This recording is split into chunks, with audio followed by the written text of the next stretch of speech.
Many thanks for joining OBN Horn of Africa. This is our weekly program, Future Africa, and I am Fantam Belete hosting this program. Today I'm joined by Ahmed Daddo, Assistant Professor of English Language and Literature and Haramaya University Special Secondary School Director. In this episode, we're going to discuss quality of education and education quality in Ethiopia. Till the end of our program, stay with us. Nice to meet you and welcome to this program. Thank you, OBN English program, for giving me this opportunity to talk with you about education. Today we have met to discuss quality education and what Haramaya University contributed to ensuring and providing quality education for students in Haramaya and Maya and the surrounding area. So to begin with, how do you define quality education in Ethiopian context? Quality education is very far, in Ethiopia from defining. It's very difficult issue because it is affected by a number of factors. So you cannot simply say quality education in Ethiopian context, but you can generally talk about quality education in general terms. So for me, quality education is where the students, at the level in which they are learning, have the skill, the cognitive skill, the affective skill, and the motor skill, at that level. So it is a cumulative effort that can bring about quality education. So I think we need to work a lot in our context to work, to improve the quality of education. I think that's what I can say. How do you think does Haramaya University contribute to ensuring and providing quality education for students? Thank you very much. That's a wonderful question. Haramaya University, as a university in the community, is working on three major areas. That is, one is education, the other is research, and the third one is community outreach. In terms of education, and actually where I'm working, Haramaya University has contributed a lot for the last many decades. One area that the university is improving, contributing towards the quality of education, is by providing trainings. Haramaya University provides trainings to high schools, elementary school teachers, every year. It's part of its annual plan. We provide trainings to teachers from elementary school and high school. Some come here on campus to get the training, and sometimes the teachers also go to each schools in order to provide these trainings. The other area that Haramaya University is supporting, trying to improve the quality of education, is by providing different supports, books to different schools, computers, and so on. For instance, I remember exactly like 2 years back, Haramaya University, in collaboration with Kamara Education, has provided 500 computers to about 22 schools in Eastern Hararge, 22 high schools. And one of the schools that benefited by getting about 25 computers is my own school, Haramaya University Special School. So we are contributing a lot as a university. The amount of the contributions that we are providing can be amounted to millions, I can say. Not only that, I have a very good information on a training provided to Bu'ura Boru teachers. Bu'ura Boru is an initiative undertaken by Oromia Regional Education Bureau, where they promised to improve quality of education from the bottom up.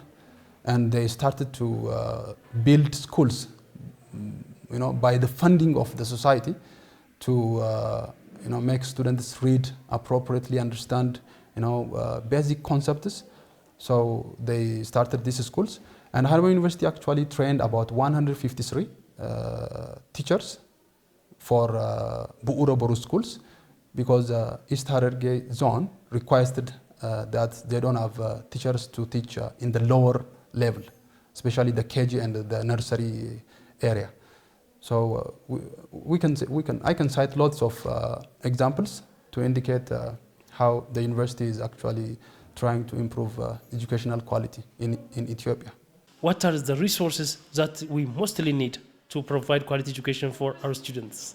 I think the first is human resource, quality teachers. The second is the books, the textbooks and the reference books. And the third is the required laboratories according to the textbooks, and also computers with internet, actually, for each student. At least a school needs to have a computer laboratory that has good internet, and also a good school and a good laboratory, such as physics laboratory, chemistry laboratory, and biology laboratory, and other areas where we can display different models, different maps, different supportive materials for quality education. What are the specific problems in providing quality education in Ethiopia? I believe it is the attention we give to the major stakeholder in the teaching profession. That is the teacher. So I'm coming to the previous point. The focus we give teachers, the culture, around teachers and teaching has deteriorated a lot. So we need to work on that. That's what I want to underline. Yeah, tell us what has to be done to improve this. I think we have to come up with a mechanism where kids from the bottom, from the very beginning, would choose to be teachers. And we have to change the way we think. We have to change the way media approach teachers and teaching profession. If you see, doctors always complain, right? Medical doctors. The salary they get is very little. That's true. But still, if you ask any kid randomly, what do you want to be? Oh, I want to be a doctor. That is the view we have for doctors. So the same should go for teachers. Someone should say, oh, I want to happily be a teacher in the future. To do that, I think we have to change the culture, the artistic productions, the music, the painting, the novels we write, the stories we write should be geared towards talking better, talking good about teachers. And the stories that we tell teachers, our kids, should be good about teachers. That I think there should be a cultural change, a cultural revolution, from different perspectives. From different stakeholders. If we don't change that, I think it will continue to be the same. Even if you give huge salary to someone to come to a teaching position, if you don't have the mentality to be a good teacher at the beginning, you cannot be a good teacher. So there should be a cultural kind of revolution to improve quality of education and change the mindset of our families, the people, the society about teaching and teachers, so that best mind will come to the teaching position. In recent challenges in Ethiopian educational system, you have achieved pass rate 100%. How did you achieve this 100% pass rate? That is your goal, and what did you do differently? That's happened because we worked very hard. But the point is, what did you do differently? What we did was that we brought these students from different parts of Eastern Hararge, from different districts and towns, including Maya city. These students are students with little background of, for example, reading. The way they used to read, the way they used to go, their attendance to the school was very much compromised. But once they came here, what we did was that we actually changed the whole thing, how they understand what learning is, what school is. So we started working on their discipline.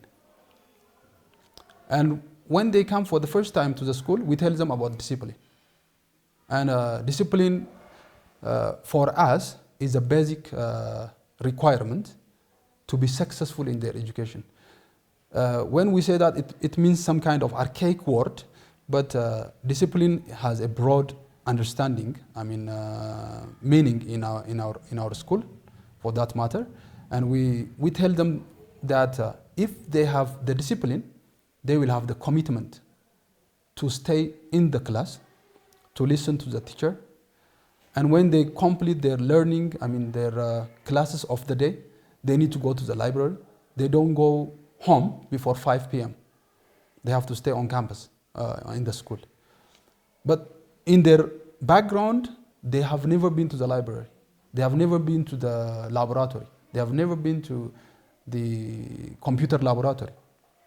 They have never got any form of advice from their teachers. So we assign advisors. The teachers will follow their progress. Our teachers, they will have like 5 or 10 students. They are supposed to advise them in different aspects. They advise them, even if they have some kind of social problem, psychological problem, economic problem. The students can share whatever problem they have. But we always tell them to be disciplined, because discipline will give them the necessary input to stay on campus, in the school, and to be effective in the classroom, and to work a lot to achieve their success. The other thing we did was that we give them very good lessons in the class. We give them all the necessary textbooks and the reference books. Apart from this, we make them do lots of questions, lots of examinations, because assessment is actually one way of teaching the students. For example, in last year, from the beginning of the year, we provided our students with about 6 model exams. 4 prepared by the school, 1 by Maya City Education Office, and 1 from Oromia Education Bureau. The special schools directorate sent us 1 model exam. So the students already have exhaustively dealt with each topic that they needed to read, and they have dealt with thousands of questions for each subject. So the other thing is, when the exam time appeared, like 15 days before the exam, I gave them myself some kind of training, exam taking skill training, and test anxiety. The students usually feel anxious when they are in exam situation. So how should they avoid if that kind of thing happens? In addition to tackling exam, they need to also know how to tackle those challenges, psychological challenges that may prevent them from successfully dealing with their exams. So I gave them like 4 hours training, like 1 week before they go to the campus for examination. So we followed them from grade 9 up to grade 12, but when grade 12 comes, we were doing all that was important for the success of these students. I think that made us to be successful in making all of them pass, in achieving 100% pass rate.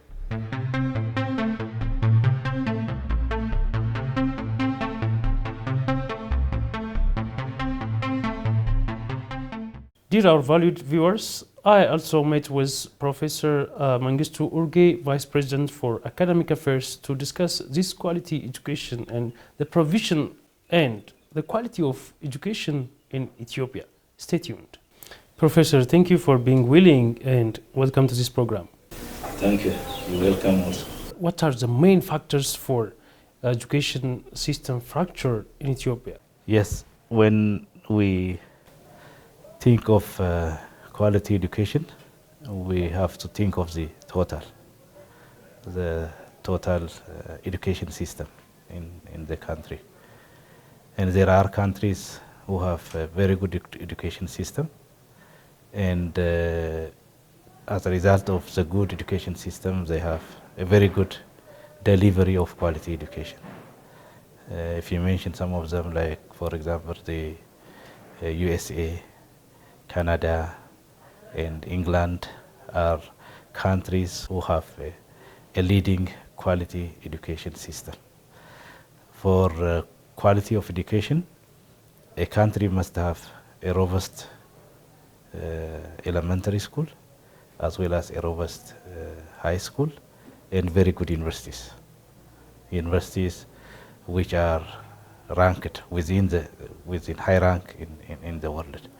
So why the quality of education of these countries I mentioned is at high level in the world is because they have a robust elementary school education system, a robust high school education system, and also a world-class universities, high-ranked universities.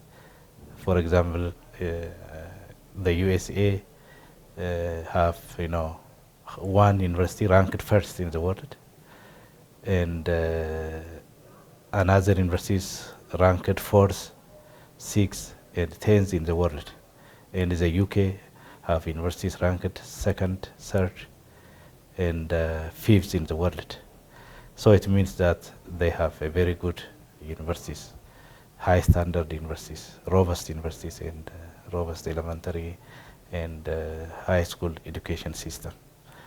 When we come to our country, we all know that the accessibility, the equity, the quality of the education in the elementary school and also in the high school is very low. I think that we have to accept. Unless otherwise we improve the elementary education, when I mean elementary, from starting from nursery and then from first class to through to 6 or 8 classes as policy of Ethiopia, and then the high school from 9 to 12th grade. So this education system at low level must be robust. And then our universities should also, attain high rank among the universities in the world, in the region, and also in the continent. So it is through that we can bring overall high quality with which has relevance, which has equity, and also which has high access. So that is the major problem in education quality in Ethiopia. And the second thing to bring quality education is the teacher's quality itself. If you wanted to, improve, boost the quality of education in any country, including our country, I think we need to have a very good quality teachers. Without very good quality teachers, if you improve the education system, you cannot change the quality of the education. So we must have, high-level trained, skilled, behaviorally good teachers to have good quality education with good behavior, who has the ability to expand the accessibility and the equity of education also. So that is another big challenge in this country. We have the mass, the teachers' mass, of course, but the quality is doubtful. And I think we have to improve, we have to boost the quality of the teachers at all levels. The teachers must have good training when they are recruited. And then while they are, in the education system, while they are teaching, I think we have to also upgrade, improve the quality, the skills. To increase the accessibility of education at all levels, the funding which goes to education must increase in the future with the increasing economy of the country. Of course, countries allocate their income based on the total income they have. But within that framework, within that idea, the amount that should go to the education sector must always increase. So if funding is not increasing, we cannot, increase the quality of teachers. That's what I've been saying. We cannot, invest on the infrastructure in the school to the level required. And so this is also one thing, but it is not because the government is not allocating enough, but because we don't have enough for to allocate to the education system as much as the education system requires. So that is another problem. And then the policy itself, the education policy of the country. As we said earlier, new policies, new structures, new changes are coming to the education system and all systems in this country. But still, we have to, follow, there must be a follow-up. And we have to improve on the policies and strategies of the education system. Proper policy, which allows equitability, accessibility, and delivery of education, and so on and so on.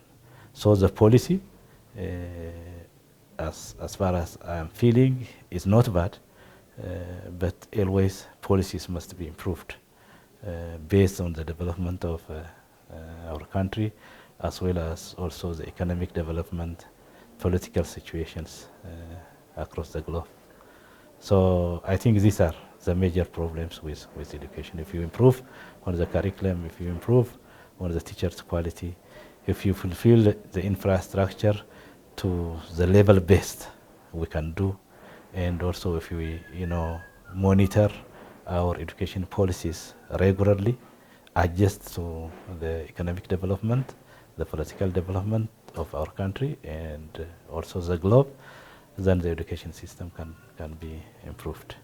So many countries, like countries I mentioned, developed countries with high education system, are preparing their citizens not only for job, but also for lifelong career development. So they focus on the lifelong career and they educate accordingly.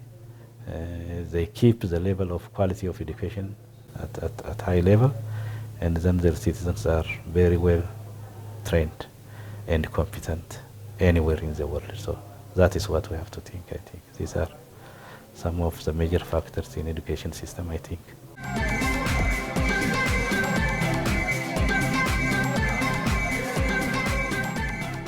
What are the main reasons for the fracture of education system in Ethiopia and particularly in Oromia? Of course, the education fracture or crisis is not only in Oromia or in Ethiopia. So if you see different articles written by UNICEF, World Bank, and other different organs, the education crisis is generally in the third world. You can see the problems that arises from the capacity of teachers, training programs, the population explosion. So if you see the population is very growing in the developing nations, and the education infrastructures, the school standards is not as expected. So Ethiopia or Oromia is not exceptional to this. So coming to Oromia region, I don't want to talk about Ethiopia because Ethiopia is just part and parcel of this third world. If you take Oromia, every year 1.4 million children added to the student population. So the strategy we are following, especially if you take the primary school, the construction of the primary schools left for the public, it's not by government. Government expected to build secondary schools. So when you take especially the primary schools, since it's left to the public build the school infrastructure based on their capability. So just if you see the schools, because of our strategy, the strategy we are following, about 85% of primary schools are below standard. By below standard, I mean they might have small classrooms. For example, as we have visited here in Maya town, you can find 120 students in the classrooms. In one classroom? In a single classroom, 120 plus students. Just I visited this. So those schools lack water, they lack the libraries, they lack basic infrastructures. So it is difficult to provide quality education in this situation. So the standard of the school is one reason for the crisis of the education. The second is the teachers' capability.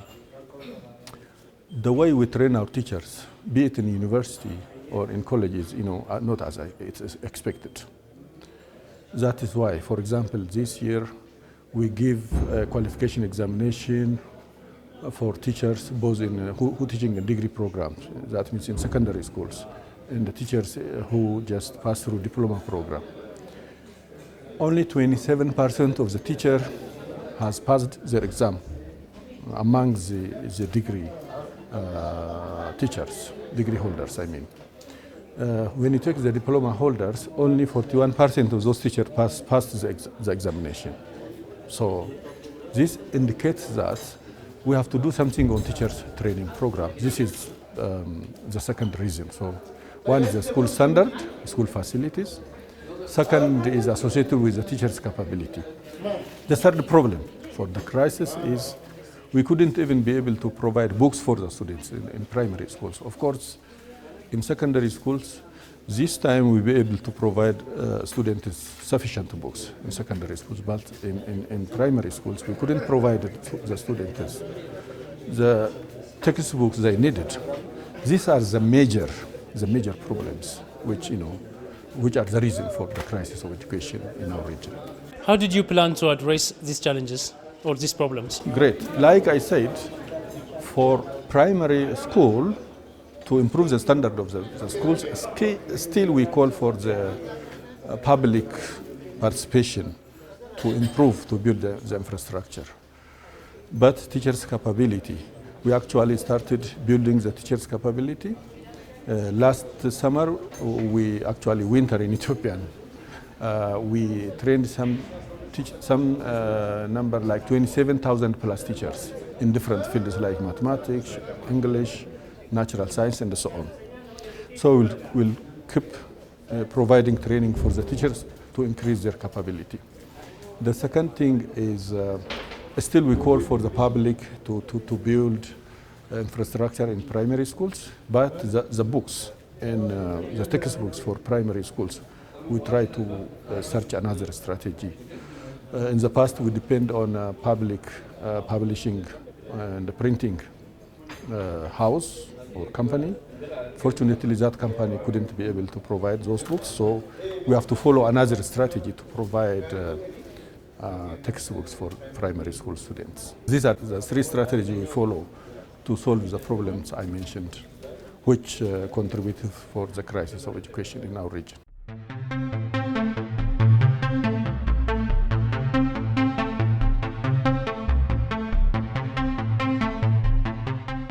If you have anything to add before winding up this session, you are welcome. Quality education can be achieved. Students' exam passing rate can be improved if every stakeholder works hand in hand. Especially, the management of the school is very critical. The management of the school should be responsible to make sure that the teaching and learning process happens in the actual environment in a very acceptable manner, because students should stay in the school, and the way students deal with their subjects should be changed, should be improved, because we hear that students are not these days staying in the school. They are only going there for the sake of attendance. They are being hopeless that they cannot pass their national exam, but that's not true. If you do if everyone takes their own share, their own responsibility, I think the quality of education can be improved, and that improvement can be maintained. That's what I want to say. Now the world is changing, and it is a period of competition, eras of competition among countries in all aspects, in development, in politics, in whatsoever. And to be competent enough in the growing global scenarios, countries must have sufficiently educated mass within its population. And therefore, in Ethiopia, we are doing good as compared to many other developing countries, but the government, the society, must focus on education to solve all problems. To solve all problems, educating citizens is very important, the first priority. And so as individual, as a citizen of the country and as the government of the country, I think we have to focus and channel sufficient funding to education system in the country. Then we can be competent enough in the global affairs. That's what I wanted to say at the end. Dear viewers, that's all from us for now. Thank you for watching and stay connected with other programs of OBN, Horn of Africa.